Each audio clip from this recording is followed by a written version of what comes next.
Hai guys, bertemu lagi dengan saya King Pos. Apa kabar kalian semua? Semoga selalu sehat ya. Kali ini saya akan menceritakan alur cerita film lagi nih guys. Oke, gak perlu berlama-lama lagi, langsung saja yuk. Let's mulai. Kita bersama. Cerita dimulai dengan memperlihatkan seorang pria bernama Zion sedang menghampiri seorang pria yang sedang terikat di sebuah meja. Zion yang merasa kasihan dengan pria yang bernama Travis ini berniat melepaskannya. Namun tiba-tiba muncul gadis bernama Star langsung menghentikan niat Zion tersebut. Star lantas meminta kapak pada Zion dan segera menanyai Travis mengenai sahabatnya yang telah meninggoy bernama Carmine. Travis yang ketakutan langsung mulai bercerita kalau yang telah membuat Carmine meninggoy itu adalah kekasih Carmine sendiri bersama dengan dua saudaranya. Lalu kita diperlihatkan saat Carmine sedang berpesta bersama kekasihnya yang bernama Johnson. Di sini, Johnson diberi Travis gula bubuk cap macan kemayu agar bisa menambah kehaluan pesta malam itu guys. Carmine yang melihat hal itu langsung segera pamit pulang karena dia nggak suka kalau di sebuah pesta ada orang makan gula bubuk cap macan kemayu. Setelah Carmine pergi, Johnson mulai makan gula bubuk itu secukupnya. Terlihat Johnson mulai oleng-oleng nggak jelas nih guys. Di gudang rumah Johnson, terlihat Carmine sedang curhat pada Jack yang merupakan adik dari Johnson. Gak selang berapa lama, Johnson muncul dan meminta maaf pada Carmine mengenai gula yang ia dapatkan dari Travis tadi.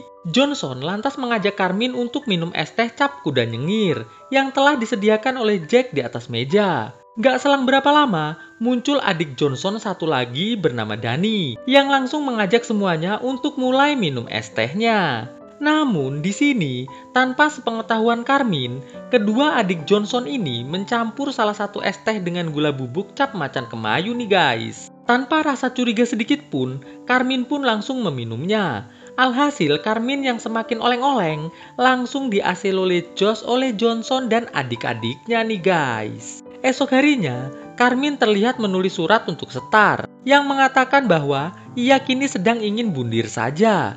Dikarenakan ia sudah nggak punya lagi semangat untuk menjalani kehidupan yang fana ini. Di dalam surat tersebut, Carmine sempat menyebut nama Travis sebagai pemasok gula bubuk cap macan kemayu nih guys. Kembali ke gudang, Star yang telah mendengar keseluruhan dari cerita Travis langsung mulai bernyanyi lagu serem bersama dengan Zion. Esok harinya, terlihat seorang detektif menemukan sebuah jenazah di pinggir hutan. Detektif yang bernama Dakota ini langsung menghubungi Zion untuk meminta bantuan Zion memecahkan kasus dari hasil temuannya hari ini. Namun, Zion mengatakan kalau dia nggak bisa soalnya hari ini dia mau nemuin bapaknya di sebuah panti lansia sekaligus hospital. Sampai sini, saya masih bertanya-tanya, pekerjaan Zion ini apa ya? Kok sampai seorang detektif meminta tolong sama Zion gitu loh? Apa mungkin dia seorang petugas ya guys? Mari kita lanjut. Sesampainya di tempat bapaknya dan perawat pun telah pergi, Zion mulai bercerita sama bapaknya kalau ia sekarang telah berhasil memecahkan kasus ibunya yang telah meninggoy saat ia masih kecil dulu. Jadi guys, waktu Zion masih kecil, ibunya tuh sempat diaselolejos oleh 3 orang gak dikenal sampai meninggoy. Meskipun kejadian tersebut disaksikan oleh bapaknya Zion, namun bapaknya Zion ini gak berani melakukan apa-apa guys. Bahkan untuk cerita pada petugas pun, bapaknya tuh gak punya keberanian sama sekali. Hingga pada saat Zion udah besar, Zion berhasil menemukan bukti-bukti yang mengarah pada 3 orang pelaku. Zion lantas membuat sebuah gudang yang diisi oleh peralatan perkopetan. Setelah itu, ia menangkap satu persatu pelaku untuk dihabiskan. Setelah mendengar cerita dari Zion, bapaknya Zion bilang kalau ia kini sangat bangga dengan Zion. Kini ia ingin Zion kembali ke jalan yang benar dengan melakukan pertobatan. Namun, di sini Zion bilang kalau dia belum ingin berhenti karena salah satu pelaku ternyata mempunyai anak yaitu Johnson, Jack, serta Danny yang gak kalah jahara seperti bapaknya mereka. Di sini, Zion pun bilang sama bapaknya kalau dia sekarang gak sendirian. Ia kini ditemani oleh Star yang merupakan sahabat dari salah satu korban Johnson. Esok harinya, Johnson yang sedang berada di gudang rumahnya tiba-tiba dikejutkan dengan suara Carmine dari sebuah TV kecil di gudang tersebut. Johnson yang masih ketakutan tiba-tiba digetok Star sampai semaput. Saat Johnson sadar, ia sudah dalam kondisi terikat di sebuah meja. Star lantas memperlihatkan foto Carmine pada Johnson sembari mengatakan bahwa ia akan menghabiskan Johnson sama halnya dengan Johnson yang telah menjadi penyebab Carmine meninggoy. Johnson pun kembali merasa takut nih guys. Apalagi ia melihat ada Travis yang kondisinya sama seperti dia di gudang tersebut. Star lantas mengeluarkan surat dari Carmine yang isinya tentang Carmine yang sudah tidak punya semangat menjalani hidup akibat gula bubuk cap macan kemayu dari Travis. Dan menurut Travis, semua ini penyebab utamanya adalah Johnson dan kedua saudaranya. Maka dari itu, Star akan segera menghabiskan Johnson saat ini juga. Gak selang berapa lama, muncul Zion mendekati Star yang langsung membuat Star mengayunkan palunya ke kelapa Johnson sampai meninggoy nih guys. Esok harinya, di sebuah bar, terlihat adik Johnson yang bernama Jack sedang santai minum es teh sambil ngobrol dengan temannya. Gak selang berapa lama, muncul seorang gadis bernama Tina ngajakin ngobrol berdua saja dengan Jack nih guys. Namun, Jack izin mau buang air kecil dulu. Nah, saat Jack lagi buang air kecil, Tina memasukkan gula bubuk cap macan kemayu di minuman Jack saat Jack nggak tahu. Alhasil, saat Jack kembali, tanpa rasa curiga sedikit pun, ia langsung meminum es teh yang udah dicampur gula bubuk tersebut dengan rasa sukacita. Setelah Jack terlihat oleng banget, Jack pun izin pulang nih guys. Tapi sial, baru aja keluar dari bar, si Jack langsung dikeplak Star sampai semaput. Di kantor polisi, terlihat detektif dan rekannya sedang mencoba memecahkan sebuah kasus meninggoynya ibunya Zion dan juga meninggoynya Carmine. Yang setelah dilihat-lihat, mereka pun baru menyadari kalau ternyata ibunya Zion dihabiskan oleh ayahnya Johnson yang jenazahnya mereka temukan kemarin.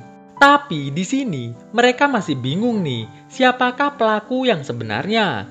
Karena menurut mereka berdua, Zion yang merupakan petugas cerdas yang selalu mampu memecahkan kasus, gak mungkin melakukan semua ini. Detektif pun mulai memanggil beberapa orang yang jelas gak ada hubungannya dengan kasus ini untuk ditanya-tanya. Siapa tahu bisa ngerti gitu menurut mereka. Soalnya si detektif dan rekannya ini udah gak bisa minta tolong Zion karena Zion udah berhenti dari kepolisian. Jadi ya mereka ngawur guys, berharap salah satu orang yang ditanya ini ada yang mau ngaku jadi psikopatnya. Sampai sini saya udah ngerasa nyesel udah bahas film gak jelas kayak gini. Tapi ya udah deh, udah terlanjur diupload juga kan. Jadi kita lanjutkan aja, yuk kita lanjut. Malam harinya di gudang, terlihat Star yang lagi tidur bermimpi mau dihabiskan sama petugas yang gak tahu ini siapa dan gak tahu kenapa kok mau menghabiskan Star juga gak jelas di sini. Gak cuma petugas sih, Star mimpi mau dihabiskan si Zion juga nih guys. Gak jelas pokoknya. Wes, ngawur nih tambahan. Setelah Star bangun, Star yang melihat Jack udah bangun juga langsung mulai nanya-nanya nih guys. Mengapa Jack bikin Carmine bundir? Tapi bukannya menjawab, Jack yang malah senyum-senyum langsung dikeplak Star sampai meninggoy ini guys. Singkat cerita, esok harinya gak dikasih lihat prosesnya gimana nangkepnya, terlihat adik Johnson yang bernama Danny sudah terikat di meja gudang bersama dengan Tina. Gak tahu Tina ini siapa, kok tiba-tiba ikut-ikutan jadi psikopat yang langsung menyucuk Danny sampai meninggoy guys. Ada pemain tambahan.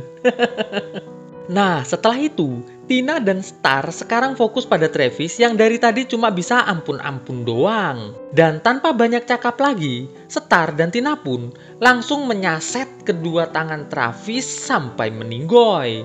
Lalu muncul Zion yang langsung mengeplak kelapa Travis menggunakan palu sampai remek. Setelah itu, tiba-tiba muncul tulisan tamat. Oke guys, gimana filmnya? Pastinya bikin kesel kan? Sama, saya juga kesel ini. Awalnya ceritanya normal aja sih. Gak tahu kenapa udah nyampe tengah, sutradaranya kayak bingung gitu.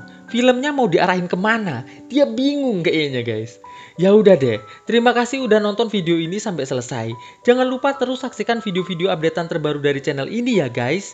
Oke, thanks for watching this video and stay on Shadow Squad. Enjoy your life like a king guys. Ketemu lagi dengan saya di video saya selanjutnya tentunya. Bye guys. Melangkah bersama.